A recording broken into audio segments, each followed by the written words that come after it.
Hi, this is Trevor Conquergood. Welcome to this week's RNK Software Club's video for the week. And our topic is how to make fancy letters that have a motif on top and a fancy outline. And so if you're ready to get started, let's go ahead and take a look at my Floriani workspace and notice the letters that I have here that have kind of a decorative motif outline. They've got an applique background. They have fancy motif run stitches on top. And this is kind of what it would stitch out like.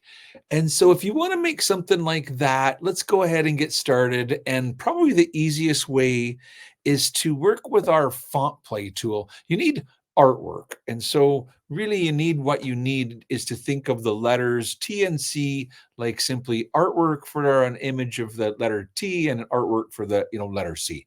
And if we use our font play tool up here, it allows us to visualize searching for the fonts. In other words, if you click on a font here, it will show you what it looks like. If you click on letters, it will allow you to interact with their, see all letters in the font. If you click on custom, then you can come in here and type in the exact letters that you want to bring in. And so I'll just do my initials like that. And I can turn the 3D preview on and off. And of course, this is interacting with all of the different fonts that comes with the Floriani software. If you want, you can switch this to artwork. And now it will look at your true type fonts. And so now I can scroll through all of the different artwork that came with the, Windows computer. And so if I select a font that I like, I can simply say import to bring it onto my workspace. Now, notice in my sequence view that it still treats it like it's text. And really, the first thing we're going to want to do is select our text and right click on top. And when you right click on top, it allows you to do what's known as break up the text.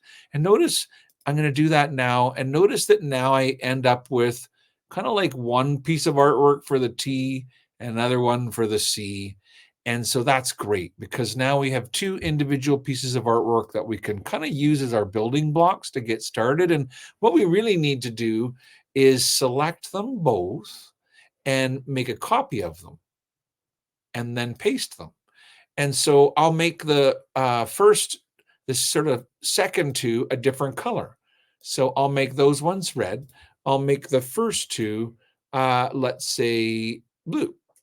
So you've got your blue set and you have your red set. And really what we need is one set to become kind of each layer of the embroidery.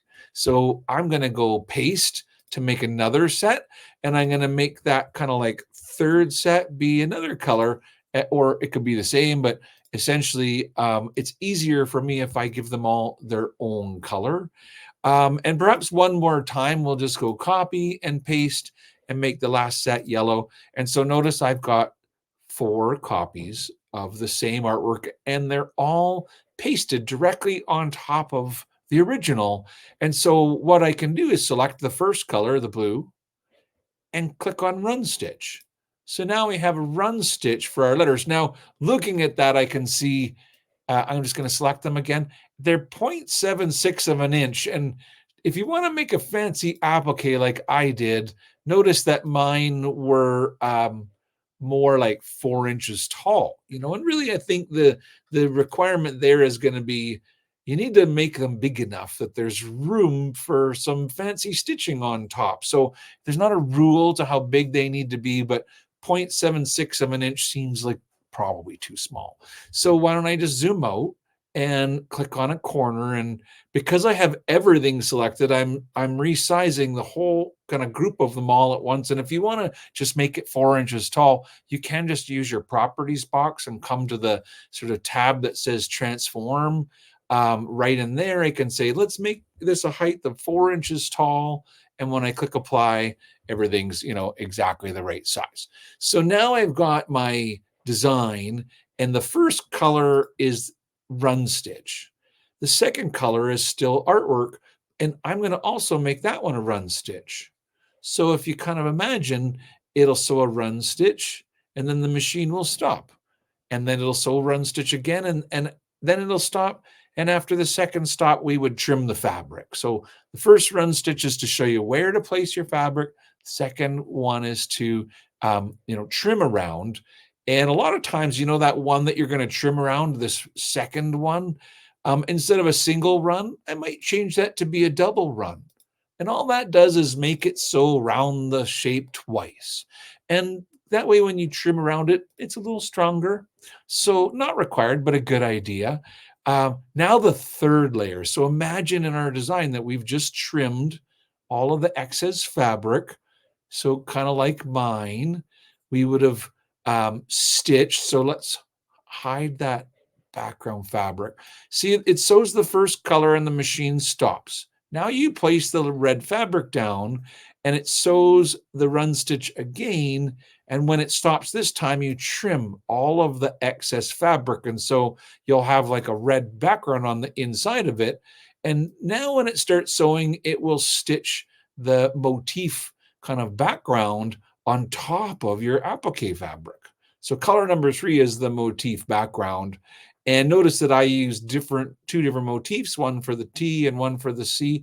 And then my final color was the motif border. And you, of course, could use a run stitch border or blanket edge border, or, regular old satin stitch border, or a fancy one. And so that's why we made 4 kind of copies of the letters. So the first one are run stitch, the second ones are run stitch. It's this third set that we click on the motif. We're going to make it a motif fill. So, but with the first click, I'll get the default motif fill. But just as an example, I'm just going to click on the letter T and come to my pattern box, and I can select a different pattern. And you'll notice that if I go all the way to the bottom this way, and then all the way to the top the other way, there's really a lot of patterns for you to choose from. And so just going to pick one that seems like a cool pattern, and you can just select them to see what they look like. Once you set the pattern, you can also set the size. See how this one seems so much smaller? So I can come in my box here and kind of assign exactly which pattern size that I want it to be. Same thing with the other one. I'll select the letter C, and you can use your properties box to kind of search through all of the different patterns. And when you choose one, if you kind of want to make them look balanced, just set the size.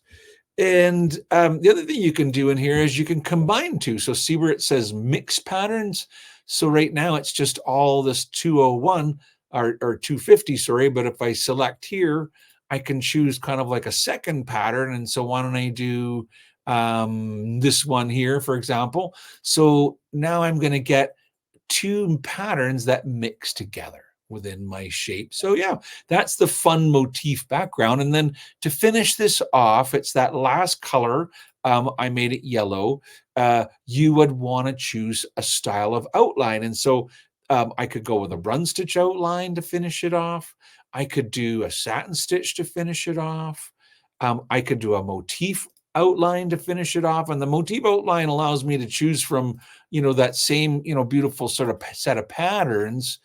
And so that's kind of a fun one, to do. You can choose all different styles. And the last one is, so I'll click yellow again, is in this group here, is called the steel dash run. And if I choose a steel dash run, I want you to notice that, so for example, on the letter T, there's 2 colors.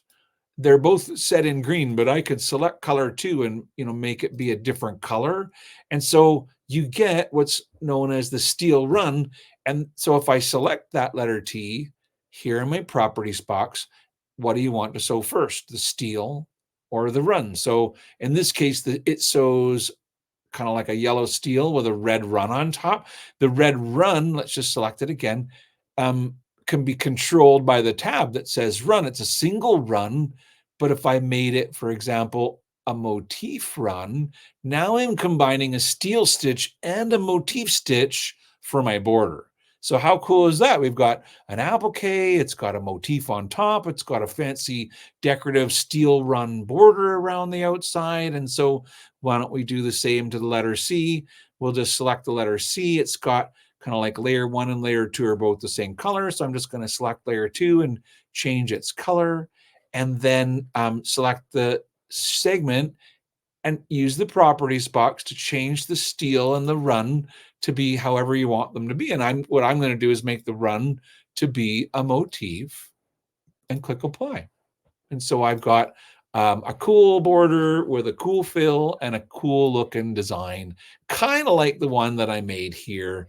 And so I hope you enjoyed this week's RNK Software Club's video for the week.